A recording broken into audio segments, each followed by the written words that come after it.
মানুষের সাথে সবসময় 24 ঘন্টা চলাফেরা করে। তা হাজি নানু মিয়া বলে এক লোক আসলে নানু মিয়া চিনি মিয়া বাংলাদেশে তখন তেতাল্লিশ বছর মিলা দেখতাম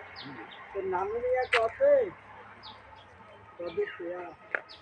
আমি স্টেশন লবণ লালমনিরহাট থেকে ঠাকুরগাঁও যেতাম সাইকেলের টিকিট আমাদের এক টিয়া দুই টিয়া আশিয়ানা পর্যন্ত যারা ঢাকায় আসে ঢাকা